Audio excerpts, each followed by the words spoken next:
4월 첫 주일 예배를 하나님 앞에 드리게 되었습니다.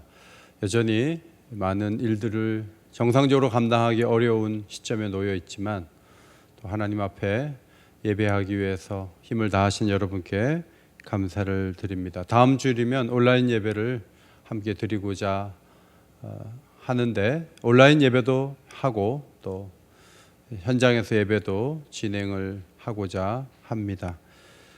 마음에 부담이 있으신 분은 온라인으로 계속 예배를 드려주시고 또 온라인으로 예배할 수 없는 분들도 상당할 수 있기 때문에 오셔서 부활절 예배를 드리시기를 바랍니다. 우리가 지금 신명기 말씀을 함께 보고 있는데 이 어려운 시기에 우리에게 주시는 생수와 같은 말씀이라는 생각을 갖게 됩니다. 모어라는 신학자가 신명기를 이렇게 평가했습니다. 신명기는 이스라엘 종교의 가장 고상한 기념비이며 신앙적인 원리를 이스라엘 백성의 전 생활에 적용하려고 했던 역사상 가장 가치 있는 시도였다. 그렇게 이야기를 했습니다. 그런 의미에서 신명기가 참 소중한 말씀인데 세 편의 모세의 설교로 연결되어 있음을 볼 필요가 있습니다. 첫 번째 설교는 역사적으로 지나간 일을 회고하는 내용이고요. 두 번째 설교는 다시 선포한 율법을 또다시 들려주는 것입니다. 그리고 세 번째 설교는 율법을 장려하는 말씀이고 역사적 부록이 이어져 있습니다. 첫 번째 설교는 이스라엘 백성들이 그동안 걸어온 행로를 보여주는 것이죠. 호렙산에서 가데스 바네아까지, 그리고 가데스에서 헤스본까지, 또 헤스본 왕과 바산 왕 옥을 멸한 사건을 언급하고 율법을 준행하며 하나님만 섬기라 그렇게 선포한 후에 오늘 이 말씀이 도피성에 대한 것인데 마지막 부분에 자리하고 있습니다. 민수기 35장에 도피성 6개를 마련하라는 말씀이 이미 주어진 바 있습니다. 민수기 35장 14절에 새 성읍은 요단 이쪽에 두고 새 성읍은 가나안 땅에 두어 도피성이 되게 하라. 그 말씀을 따라 요단 동편에 새 성읍을 도피성으로 두게 되었습니다. 지도를 보시면 제일 아래 베셀이 있죠. 루벤 지파를 위해, 가운데 길랏 라못은 갓 지파를 위해, 북쪽에 바산 골라는 므낫세 지파를 위해 구별하여 도피성을 세웠습니다. 도피성은 부지 중에 살인한 자가 그곳으로 피할 수 있도록, 보복에 의해서 죽임당하지 않도록 하나님이 특별히 마련하신 제도입니다. 모세는 아직 요단 서편이 완전히 정복되지 않았고 6개의 성읍을 만들 수 없었지만 그러나 먼저 자신이 정복한 요단 동편에 새 성읍을 도피성으로 세워 주었습니다. 하나님께서 많은 말씀을 하셨는데 왜 이 부분이 강조되어야 되는가 깊이 생각해 볼 필요가 있다고 봅니다. 우리가 잘 아는 대로 이스라엘은 12지파로 이루어져 있고 이제 요단강을 사이에 두고 2지파 반과 9지파 반이 나누어서 그렇게 자리하게 됩니다. 그 속에서 수많은 어려운 일들이 일어날 것을 예상할 수 있는 것이죠. 세계 제1차 대전이 일어난 이유를 보면 오스트리아 황태자 부부가 세르비아 청년에게 시해를 당해서 죽었습니다. 그 일로 인해서 오스트리아와 세르비아가 전쟁을 했고 그 일을 보던 러시아가 개입하고 독일이 개입하면서 세계 전쟁으로 비화되고 말았습니다. 한 사회 속에서 하나의 사건이 국가 간의 전쟁으로도 연결될 수 있다는 것을 고려할 때 원하지 않는 살인 사건이지만 부지 중에 사람을 죽였는데 참혹하게 보복을 한 경우에 얼마든지 지파 간의 전쟁으로도 비화될 수 있는 문제였습니다. 하나님은 의도하지 않은 살인을 하는 경우에 가까운 곳에 피하여서 감정이 가라앉혀진 다음에 서로 보복하는 일을 막게 하셨습니다. 이 도피성을 모세는 구체적으로 제도화하고 시행하여서 어려운 사건이 벌어질 경우에 도피성에 몸을 숨길 수 있도록 했습니다. 모세가 이 일을 미리 준비했던 것은 요단 이편에서 자신이 할 수 있는 일이었기 때문입니다. 그것을 뒤로 미루지 않았습니다. 하나님 6개 성을 동시에 만들 수 있을 때 하라고 하죠. 저는 못 들어가니까 여호수아에게 다 맡기면 됩니다. 도피성은 전 모르겠습니다. 이렇게 나오지 않았습니다. 사람들이 보기에 아니 지금 다 정복도 안 끝났는데 왜 도피성 먼저 세우고 그래 하고 모세가 오버하는 것으로 볼 수도 있지 않습니까? 그런 시선을 의식하지 않았습니다. 그는 자신이 할 수 있는 곳을 정해서 세 곳을 세우고 신명기 19장에 한 번 더 도피성 제도에 대한 명확한 말씀을 남긴 것을 보게 됩니다. 이 말씀의 핵심은 이것입니다. 살인한 사람을 무조건 보호하자는 것이 아니라 부지 중에 자신도 모르게 살인한 사람들을 보호하자는 것입니다. 이 이면에는 고의적인 살인은 반드시 벌해야 한다. 그 정신이 살아 있습니다. 도피성을 보면서 사람들은 내가 부주의해서 사람을 죽이는 경우에 저곳으로 들어가면 되겠구나. 이제 그 생각을 했겠죠. 그러나 또 한 가지 다짐은 만약에 고의로 사람을 죽이면 저기 피해도 끌려 나와서 나는 사형을 면할 수가 없다. 그것을 생각하면서 고의로 사람을 죽이면 절대 안 된다. 그 생각을 했을 것입니다. 장례식을 거행하러 가다가 선별진료소를 몇 군데 지나간 적이 있습니다. 다시 한번 마스크를 쓰게 되고요. 손으로 한 번 더 씻게 되는 자신을 경험한 적이 있습니다. 도피성을 볼 때마다 이스라엘 백성들 또한 사람을 죽여서는 안 된다. 보복을 하면 안 된다. 여러 가지 생각을 하게 되었을 것입니다. 동시에 자신들이 살아가는 사회는 의도성이 없는 범죄에 대해서는 그 보복을 막아주는 특별한 법이 가동되는 사회였다는 자부심도 가질 수 있었을 것입니다. 이스라엘 사회는 기준이 있습니다. 보호책이 있습니다. 법적인 조사가 진행됩니다. 형벌이 분명합니다.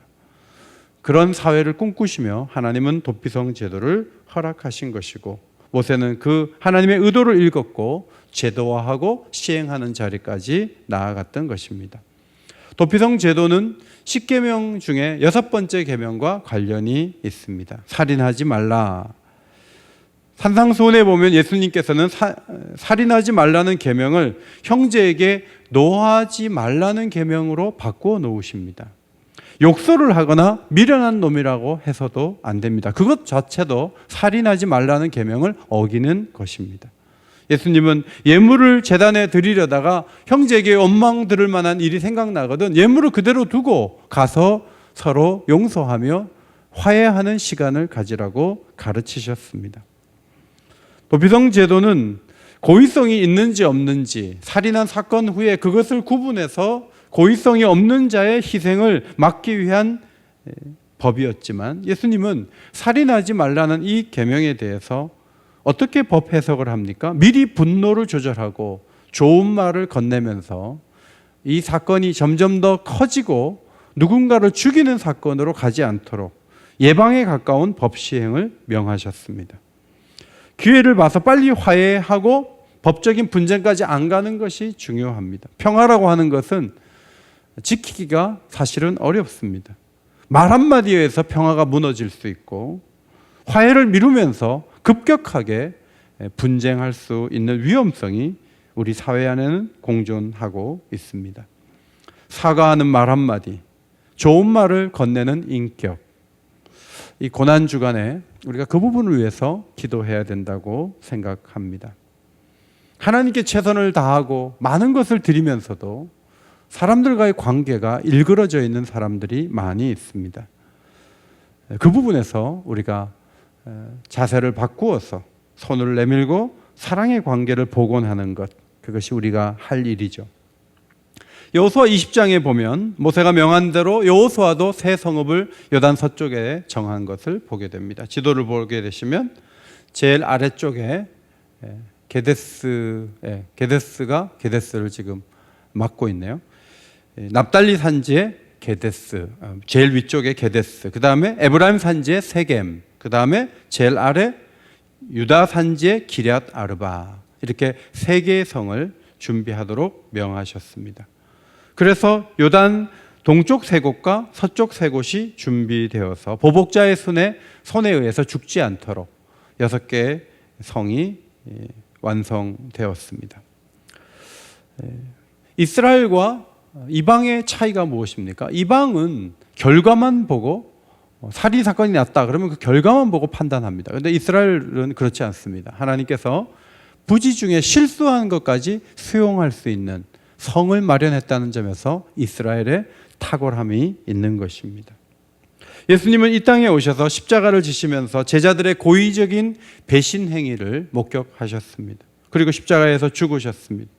도망하고 부인했던 제자들을 다시 만났을 때 예수님은 자신이 도피성이 되어 주셨습니다. 그들의 비겁함, 그들의 고의적인 행동까지도 다 품으셨습니다. 그리고 그들에게 교회를 섬길 수 있는 기회를 허락하셨습니다. 베드로에게 이런 말씀을 주셨습니다. 내가 젊어서는 스스로 뛰뛰고 원하는 곳으로 다녔거니와 늙어서는 내 팔을 벌리리니 남이 내게 뛰뛰우고 원하지 아니하는 곳으로 데려가리라. 예수님은 베드로가 순교하게 될 것을 미리 알고 계셨습니다. 그 죽음은 강요된 죽음이 아니라 예수님을 위해 살다가 죽는 헌신이었습니다. 예수님의 꿈은 보복 없는 사회 정도가 아니라 서로에게 잘못한 일을 관용하고 용서하는 사회를 만드는 것, 그것이 예수님의 꿈이셨죠. 그 일에 앞장서는 공동체가 교회입니다. 그러므로 교회에 가장 합당하지 않는 모습은 교회 안에서 분쟁하고 싸우고 듣기 싫은 말들을 건네고 당을 짓고 그렇게 나뉘어지는 것이라고 볼 수 있습니다. 예수님은 우리가 용서와 사랑으로 더 좋은 공동체를 만들고 그 모습으로 사회를 이루어가기를 원하고 계십니다. 그 다음 말씀을 봅니다. 44절 이하의 말씀인데, 먼저 모세가 시내산에서 율법을 받아 한번 말씀을 선포한 적이 있거든요. 출애굽기 19장 25절, 모세가 백성에게 내려가서 그들에게 알리니라. 그런데 다시 모세가 말씀을 또 선포하죠. 44절, 모세가 이스라엘 자손에게 선포한 율법은 이러하니라. 40년의 세월이 흘렀는데 다시 말씀을 선포하는 것입니다. 그 선포한 내용은 26장까지 이어지는데, 먼저 십계명과 율법의 기본 원리를 11장까지, 그리고 하나님에 대한 종교적 의무에 대해서 16장까지, 그 다음에 이웃에 대한 사회적 규례를 26장까지 그렇게 전해줍니다. 신명기 말씀은 모세가 새로 받은 말씀이 아닙니다. 그는 그 말씀을 오래전에 직접 받았고 기억했고 기록했습니다. 세월이 흘렀고 세대가 바뀌었습니다. 앞 세대가 떠났고 다음 세대가 가나안 땅으로 이제 들어가게 되었습니다. 모세는 말씀으로 무장시키기 원했습니다. 모세가 할 수 있는 가장 중요한 역할은 어떻게 살아야 할지, 하나님 말씀이 무엇인지 이스라엘 백성들 한 사람 한 사람이 기억하도록 하는 것이었습니다. 모세는 이스라엘 백성 전체에게 말씀을 전달하기 원했습니다. 그래서 말씀을 선포했습니다. 44절, 선포하다. 숨이라는 히브리어 단어, 가져온다, 보여준다, 그림을 그린다. 다양한 의미가 있습니다. 먼저 시내산에서 내려와서 말씀을 선포했습니다. 그것이 출애굽기 말씀이에요. 그리고 또 한 번 선포합니다. 신명기 말씀입니다. 뭐 새로운 말씀을 또 받은 것은 아닙니다. 그런데 다시 선포하는 것이죠. 다시 한번 무장해야 된다, 그것을 생각했습니다. 시내산에서 선포하고 모압 평지에서 또 선포합니다. 누군가 선포할 때 들을 수 있습니다. 한번 선포했다고 해서 오랜 시간이 지났는데 누군가 다 기억할 것이다, 그렇게 생각할 수 없습니다. 선포하고 또 누군가 선포하다 보면 듣는 사람이 있게 되는 거죠. 성경 앱도 많고 유튜브 열면 설교도 많지만 누군가 예배를 드리자고 말하고 누군가 이 자리를 마련하는 역할을 할 때 가족들이 모이는 것이지, 성경 앱이 많으니까 유튜브에 말씀이 많으니까 듣겠지 하면 안 들을 수도 있어요. 그러므로 말씀이 들리도록 하는 그 역할을 하는 건 매우 중요해요. 장례식을 벌써 몇 차례 치르면서 유족들 가운데 손주들까지 찬송을 잘 부르는 그런 가족들을 뵐 때 참 감사한 생각이 듭니다. 고인이 혼자만 예배드리지 않았구나, 손주들까지 자주 예배를 드렸고 가르쳤구나, 그런 것을 발견할 때 참 기쁜 마음이 듭니다. 그것은 하루아침에 이루어지는 결과물이 아닌 것이죠. 모세는 간절한 마음으로 시내산 앞에서 말씀을 선포했었는데 다시 말씀을 선포하며 가나안 땅에 들어가면 나는 못 들어간다 할지라도 너희는 그 아름다운 땅에서 말씀대로 살아가야 되는데 그것을 기억하려면 이 말씀을 다시 들어라. 그렇게 선포했습니다. 46절에 벳보을 맞은편 골짜기에서 선포한 것이죠. 벳보을이라는 말은 부올의 집이다, 그런 의미입니다. 벳보을은 모압신 바알부올의 신의 이름에서 유래된 것으로 보입니다. 벳보올에는 모압인들의 우상 제단이 있었습니다. 과거에 바알부올을 섬기는 일에 가담하다가 이스라엘 사람들 2만 4천 명이 연병에 죽은 일이 있기 때문에 부올의 산당 그 건너편에서, 제단 그 건너편에서 말씀을 전하는 것은 꺼림칙한 일이에요. 여러분, 말씀을 전하는데 그 건너편에 불당이 있다, 우상의 정각이 있다, 여러분 거기서 말씀 전하는 거 좀 힘들지 않겠습니까? 그러나 모세는 거리낌 없이 그 말씀을 전했습니다. 왜냐하면 말씀의 초점 가운데 하나는 가나안에 들어가면 우상을 섬길 가능성이 너무나 농후하다는 거예요. 저 이스라엘 군대가 이미 회파했을 그 정각의 무너진 모습을 보면서 너희들이 저렇게 손쓰지 못하는 아무것도 아닌 우상을 섬기면 안 된다라고 선포하기에 가장 좋은 지역은 벳보을 맞은편이었다는 것입니다. 모세는 사람의 손으로 만든 바 보지도 못하며 듣지도 못하며 먹지도 못하며 냄새도 맡지 못하는 목석의 신들을 섬기리라. 그 경고를 보내기에 제일 좋은 공간이었다고 생각했을 것입니다. 옥인교회 선교관이 하나 있는데 조계사 옆에 있는 건물 12층에 있습니다. 가끔 거기 투숙하신 선교사님들이 아침 예불 소리에 깬다는 얘기를 하면서 목사님, 우리나라도 선교지네요, 이제 그런 말을 하는 이야기를 들어본 적이 있습니다. 여러분, 교회 선교관이 조계사 맞닿아 있는 부분에 있는 것 어떻게 생각하십니까? 어쩌면 선교사님들이 거기서 일찍 일어나서 오히려 한국을 위해, 한국 교회를 위해, 복음화를 위해서 더욱 기도할 수 있는 그런 귀한 공간이 아닌가, 벳보을 맞은편을 생각하면서 그 생각을 했습니다. 훗날 모세는 벳보을 맞은편에 장사되었죠. 신명기 34장 6절입니다. 벳보을 맞은편 모압 땅에 있는 골짜기에 장사되었고 오늘까지 그의 묻힌 곳을 아는 자가 없느니라. 우상의 정각이 있던 벳보을 맞은편에 그 골짜기에 모세는 장사되었습니다. 그가 장사되기 전에 한 달 정도의 시간 동안 최선을 다해서 말씀을 전한 것으로 보입니다. 모세의 위대함이 무엇입니까? 최선을 다해 말씀을 전하고 가는 것이죠. 평생을 말씀과 함께 말씀을 전하며 말씀대로 사는 것을 중요하게 보면서 또 다음 세대에 부탁하면서 모세가 떠났다는 것입니다. 우리도 마찬가지예요.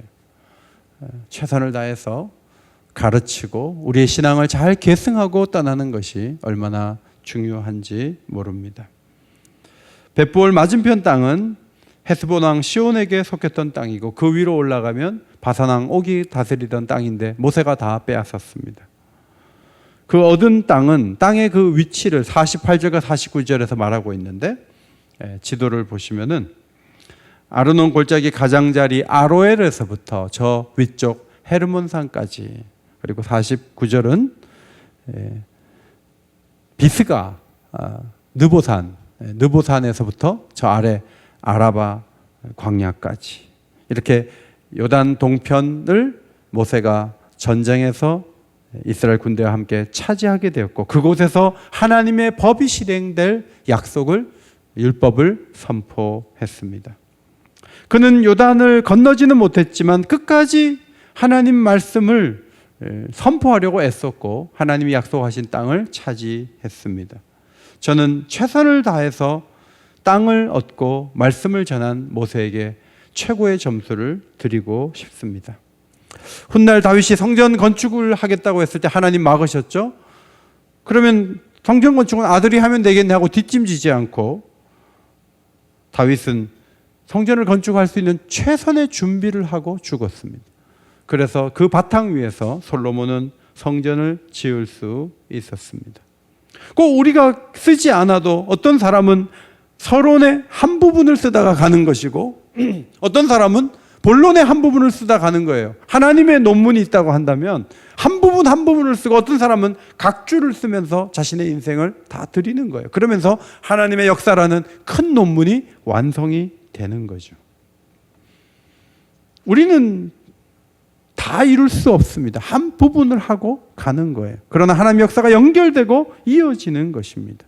여러분, 예수님께서 이 세상에 오셔서 구원의 길을 여시느라 십자가에 죽으시면서 다 이루었다고 하셨죠. 뭘 다 이룬 겁니까? 아직 사람들은 그대로고 아직 교회도 세워지지 않았고 뭘 다 이룬 겁니까? 예수님이 감당할 만큼, 하나님이 원하시는 만큼 다 이루셨고요. 그 다음은 성령님께 맡기시고 교회에 맡기시는 거예요. 주님이 모든 일을 다 하고 올라가시는 게 아니죠. 주님이 하실 일 거기까지 하는 거예요. 우리도 마찬가지예요. 우리가 세상에 많은 일들을 할 수 있을 거라고 젊었을 때는 생각하지만 우리가 한 부분의 일들을 감당하지만 중요한 것은 최선을 다하는 것입니다. 어제 황종선 집사님의 장례식이 있어서 오후에 이제 교회로 왔다가 가려고 옷을 입는데 저희 집에 딸이 황 집사님이 초등부 자기가 다닐 때 부장 선생님이셨다는 거예요. 신실하게 아이들을 사랑하고 기도해주고 도와줬던 그 시간들을 딸이 기억하고 있었습니다. 예배 시간에 우리 천세훈 장로님이 기도를 하시는데 정말 마음을 다해서 예배하고 기도 자리에 나오시려고 했던 그 장로님을 그 집사님을 기억하면서 장로님이 많이 우셨어요. 저도 작년에 신방을 갔을 때 종이와 볼펜을 달라 그래서 말씀을 못하는 상태에서 산소호흡기를 끼고 있어서 글을 이게 적으셨는데, 목사님, 생명 다해 예배 드리고 싶습니다. 교회를 섬기고 싶습니다. 주님을 사랑한다는 그 글을 이렇게 적어 놓으신 것을 기억합니다. 돌아오는 길에 제 곁에 앉아 계시던 집사님이 그런 말씀을 하세요. 성경 암송 대회를 할 때 시니어들은 참여하지 않아도 된다고 교회에서 말했지만 우리가 같이 한번 암송해서 나가보면 어떨까요? 라고 제안을 하셨다는 거예요. 나는 나이가 많으니까 이제 모든 일에 뒤서면 돼. 사람들이 다들 그러고 있는데 이 집사님은 끝까지 뭔가 최선을 다하려는 모습, 그 이미지와 인상을 남기고 세상을 떠나셨어요. 성도 여러분, 이 땅에서 마지막까지 우리가 하나님 앞에서 보여줄 수 있는 태도는 바로 그런 것이 아니겠습니까? 최선을 다하여 다음 세대에 하나님 말씀을 마음에 좀 새겨주자. 그리고 내가 할 수 있는 일이라면 모든 것을 정복하지 않았어도 새 성읍이라도 도피성을 만들어 놓고 가자. 이것이 모세의 위대함입니다. 성도 여러분, 우리도 모세처럼 달려가기를 원합니다. 내일부터 이제 마가복음 가지고 고난주간 말씀을 함께 나누고자 합니다. 비록 교회에 모이지 않지만 그래도 힘을 다해서 새벽을 깨우십시오. 혼자 일어나지 마시고 자녀들을 일으키십시오. 그리고 고난을 묵상하시고 더욱 본질에 접근해 들어갈 수 있는 복된 가정이 다 되시기를 주님의 이름으로 축원합니다. 기도합니다. 존귀하신 하나님, 모든 변화를 우리 손으로 이룰 수 없지만 모세처럼 최선을 다하여 시행하고 말씀을 선포하는 저희 모두가 되게 하여 주시옵소서. 주께서 주시는 놀라운 교훈을 따라 가정마다 승리하게 하시고 뒤로 물러서지 않도록 은혜의 손으로 붙잡아 주옵소서. 예수님 복되신 이름으로 기도하옵나이다. 아멘.